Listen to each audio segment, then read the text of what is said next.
Okay, hi. Welcome to my apartment floor if you're on YouTube and watching this. If you're on Spotify, hello. I wanted to talk about something that I've kind of been, rejecting, I guess, in a way. But I want to talk about it because I feel like a lot of people have this. It's just with different things. Let me explain. So, I have a materialistic attachment to cameras. Now, people can say, oh, like, no, you're just obsessed. No, you're just, really into this thing. Like, you're committed. You're just really into it, right? You don't have a materialistic obsession or attachment. It's fine. And I want to say to them that, like, you don't really know the underlying characteristics of it, right? Like, sometimes people don't have the awareness or the ability to go below the ice tip on the iceberg and really find out, like, hey, why do you do the things that you do? Like, people are very unobservant. And when I go ahead and share these things, they're like, everybody has that. Everybody has some sense. I'm like, no, but you don't understand. Like, I'm trying to explain it in a way where it's easy to kind of break down. Back to this concept of having a materialistic attachment. So let me explain what that is first, right? So a materialistic attachment is something that you need to have with you in order to feel like safe, calm, normal. Okay? That's a materialistic attachment. That's like you need a certain object to make you feel like yourself. Okay? This helps you get through the day. This helps you, like not have a panic attack. This helps you, not be so lonely. Like it always is a thing. Okay? That's what materialistic attachment is. This could be stuffed animals. This could be fidget toys. This could be cameras for me. This could be like literally anything. Okay? An object that you are obsessed with and like need in order to act normal. For me, speaking as a kid, I was always around cameras, right? My parents always had an old video camera, and they would, film me and my brother on these tapes, and that would be like home movies later on. And so, I've always been around the camera. My parents have always had a camera. My mom has always been taking photos of me and my brother since we were kids, and making scrapbooks and things. And so I've always seen a camera, and I've always, had it pointed at me in some way, shape, or form. And I've always liked it. So like, growing up, the video camera was out, the photo camera was out. Like, cameras were a baseline, basically, for me growing up. Like, it was like a cool little special thing that I can get in front of and, be documented and be this person that is going to be remembered forever through a photo, right? Because you see photos of like your grandparents and, when they were young, and then, so now you get to be a part of this historical time period, right? These photos and videos. So growing up and as a kid, like, I was just around it a lot. And I think that kind of started the basis for it, right? Again, a lot of things happen when you're younger, and it translates into how you act now as an adult. I think I also found this really, really capturing in 5th grade when, we started doing these projects for school, and, I actually had friends in the neighborhood, and we would run around and, make these stupid little videos, right? Like, it was fun to me. And when things are fun, you just want to keep doing them, right? And so you keep doing it. And later on down the road, I realized that, the more videos I make, the more I create these stories, these snippets of my life, right? The more I realize is that, like, I carry a camera because no matter how much I want to, I cannot control life. I cannot control the things that it does to me. I cannot control really anything about life other than the fact that it's coming at me and I have to deal with it. Basically, I feel like that's everyone's life, okay? But with a camera, I can somewhat control what I film, how I film it, and how it is perceived by others. I may not be able to control my life, but I can control what others see of my life, if that makes sense. And that kind of control I desperately loved because I was able to control people's perception of who I was, or if I was acting, or, if I was being myself. Like, it depends, but I was able to control what people saw in my life. I mean, I still do it, I could be having the worst day and still film a YouTube video and act like it's fine. Like, and so I feel like, in this way it can kind of be toxic, but also it's a relief to have something in your life that brings you a little bit more sense of, hey, I'm okay, I can control this, like, it's fine. To kind of give you that relief that you have a little bit of control in a very chaotic, in a very messed up kind of world. It's nice to have that. A lot of people have people, right? A lot of people have friends. A lot of people, have other humans to have these realizations with and have these chats with, and, that's their comfort, right? Is having another person there. But for me, going through life, going through all the relationships, all the friendships that have failed, my parents' divorce, like all of it. Like, the one solid thing that I had was the camera and how I was able to control what people saw and what I remember from those times. Like, when I look back at these videos now, I don't remember anything else but, like, what I filmed, right? Because some of those, like, really darkest moments, I tried so hard to, like, shut them out, and I have. And I have, for the most part. But all I have is these stories, these videos of what it was like for me at the time. And so I can control what my future self sees, right? And I'm kind of protecting myself, kind of, in a sense. But I'm also sharing the realness, too, of, like, how it was, how I felt, like, what it was. Like, sometimes I make videos and I don't even post them on YouTube because those videos are just for me. Those videos are just for, me to tell my future self all these things, right? So, in a way, I get to make my own story, right? Because I don't have many friends. I don't, have people that I can, go to in a tough situation. All I have really is, myself and my camera. And I'm okay with that. This is why I have the, materialistic attachment, because I could get rid of everything I owned and be fine, but the one thing that I cannot stand to have without is a camera. Not my phone, okay? I can get rid of my phone. The camera's crap on the iPhones. I'm just going to let you know. It's crap. I hate it. I hate it that they're trying to, like, make the phone and a camera. It's no. Just stop. Like, that's the one thing that I need to feel comforted, is a camera. I don't know what it is. I don't know why, but, like, my brain is wired in a way where, like, it makes me feel safe. Because, again, I have that sense of control that I may not feel in the world, but I have this control over this thing, and it's mine, and I get to tell it how I want to. And that is something that's so crazy, so cool, and I don't know, it just kind of happened, right? Sometimes you get attached to things and it just happens.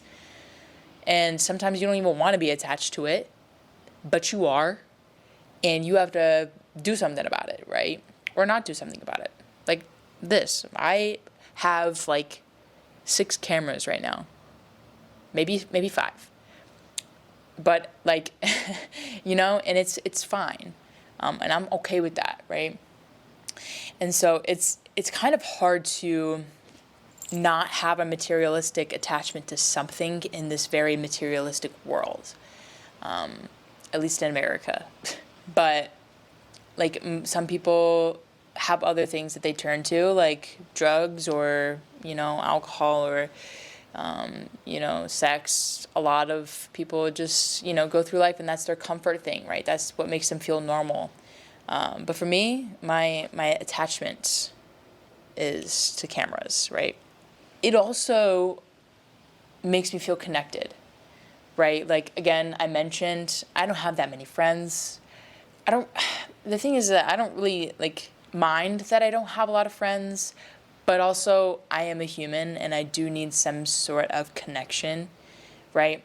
But with YouTube and with these cameras and social medias, it's a way for me to feel connected, right? So I can post these videos and my family can see it. Whether they choose to view it or not is another issue, but it's a way for me to have that connection, right? Even with random strangers that comment on my videos, sometimes negative, sometimes good. It all depends, but it's still that connection, right? And I think that connection is a very powerful thing, and it could lead to a little bit of addiction in terms of numbers and I don't know, wanting people to comment, I guess, on things. But I feel that it's a good thing that I can have this thing to feel connected with. And so that's another way where I'm attached to this materialistic thing. It is also reinsurance, right? If I get into a predicament somewhere, I can take out my camera and start filming. I'm going to say this is going to be probably controversial, but there's no better way to ruin someone's life than to make a video about what they did, or film them and then put them online. And people love to click on confrontational videos. They love that. They eat it up, right? And so there's nothing worse than having your whole reputation ruined online, because you have your representation in person, and then you also have that on social media. Whether that is the same or not depends. However, if somebody ruins your online reputation, it's so hard to come back from that. I use it as a way where if I need to, I can. I have it as, right, reassurance. And it's somewhat of a protection thing, right? So if someone hurts me, if someone says something to me, I can take my camera out and I'd be like, yeah, go ahead, say it again. Or, film them secretively. It all depends. If I need to protect myself in that way, I can. I have that ability, and that makes me feel safe. Again, I have a very hard issue with safety in this world, mostly because, I'm a masked lesbian. I, don't look how I should be perceived as in society. There's a lot of people that hate people like me, so it's a reassurance. It's a protection thing. If someone said something that I did, but I didn't do it and I have it on film, I can always take that and, show people.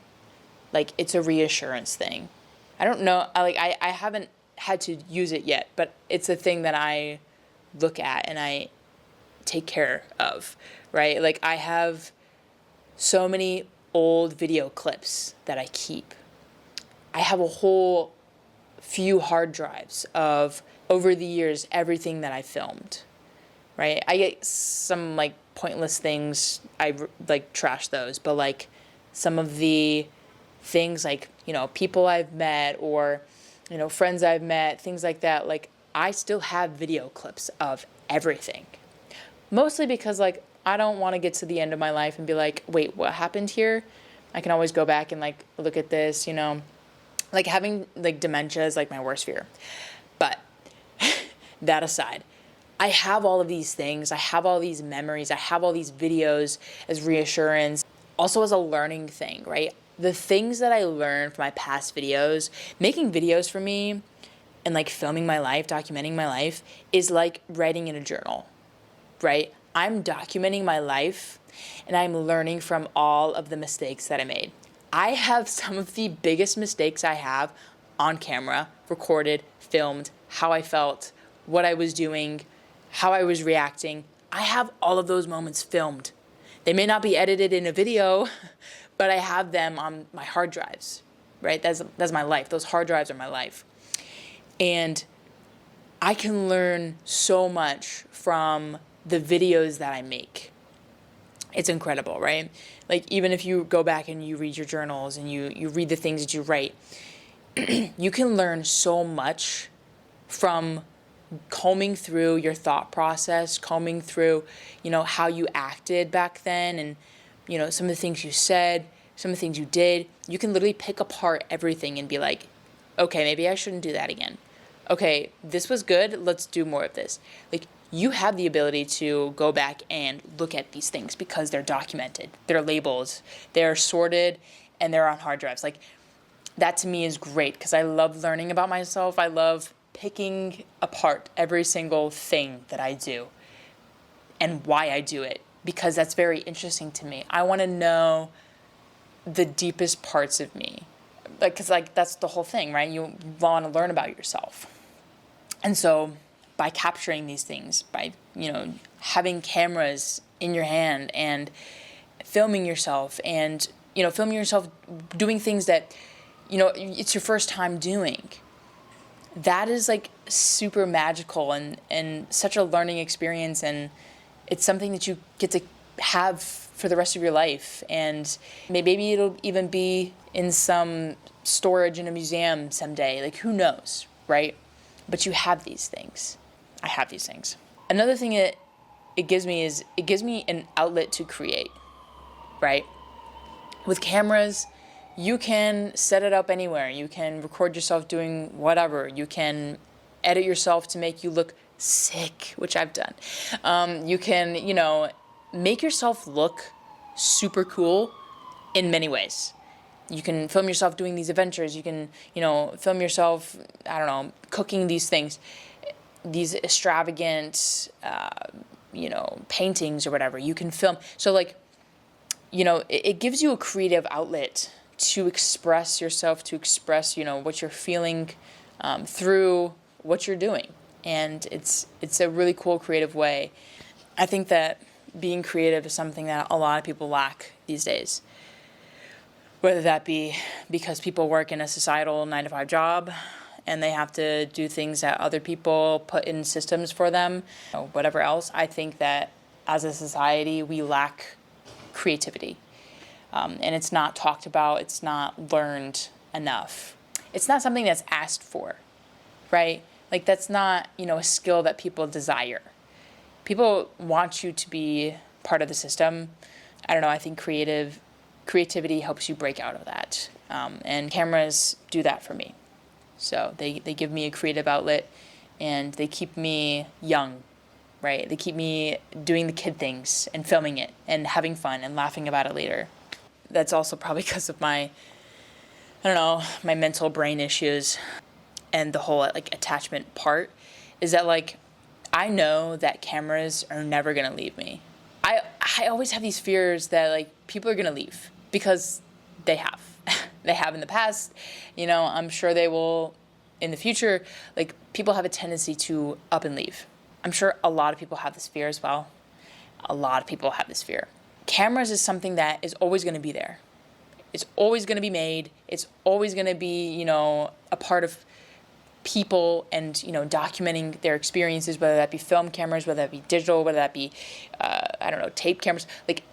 It's always going to be there.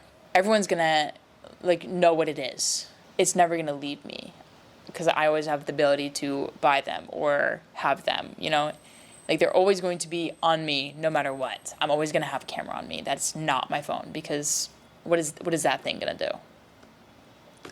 Anyway, And that's also part of, the things that I should work on and stuff. But also, like, if cameras fix that part for me, I'm going to let it fix that part, right? Because maybe there's not anything else that could help in the ways that cameras can help me. And cameras help me a lot. I think materialistic attachments are okay, as long as it's not like any weird stuff. But like, that's why people have collections, right? That's why people collect really random things, is because like it makes them feel normal. It makes them feel good. It makes them feel like a child, like they're just hoarding it because they love it, right? But also that they need it. A lot of people still have their, stuffed animals from when they were a little kid, including myself, okay? In this world now that like minimalism is becoming more and more of a thing, and like getting rid of stuff and, having literally like bare bones to live on, like, yeah, sure, it helps your brain and stuff, but like also sometimes the things itself helps your brain. And sometimes you don't even realize it. Sometimes you reach for that specific pen that you always need to write with. Sometimes you reach for the watch that you need to go to work with because you have this weird superstition where if you don't wear that watch, you're going to have a bad day. So all of these things are, materialistic attachments, right? We have superstitions about things. Sometimes we need to wear this right amount of clothes to an event, right? Because these clothes help me be more confident, or these clothes, I don't know, they've been with me through so much that they're going to help me through this. So having these things, these materialistic things, is not a bad thing. I think that it's something that we need, and it's something that we can rely on, because there's not many things that we can rely on. But things, and having things, and getting things is what we can rely on, because we know that those things will never leave. They might wear out, but then you could just buy more. My cameras can break from overuse, but I can buy another one. I don't know, I just wanted to talk about materialistic attachments because I have them to cameras, and I probably have them to other things. I'm just like, this is the big one, this is the main one. But I want to let everyone know that it's okay to have collections. It's okay to have attachment to things. Like, you don't need to get rid of all your things. Sometimes the objects make us feel who we are and make us feel safe. And that is something that you need in life, is to feel safe and to feel like yourself and, in a better mindset. Look into your own life. Like, look into some of the things that you carry with you every day, or that you like to have around you every day. Like, notice some of those connections, right? Like, why do you carry this every day? Like, do you like this, or is it just something that you need? Like, is it a necessity? Cameras aren't a necessity, but for me they are. They are an absolute necessity. I feel like nobody talks about how materialistic things help. They are always like, oh, it's bad. Oh, materials. Oh, you need to get rid of everything in your apartment. Live on just the floor and sleep on the floor, and you don't need a couch. And sometimes you do, and that's okay. But if you like this video, give it a thumbs up, comment, share, subscribe. And if you're listening to this on Spotify, give it a 5-star rating, comment. What are some of the things that you are attached to? And I'll see you guys in the next video. Peace out, enjoy life, live it up.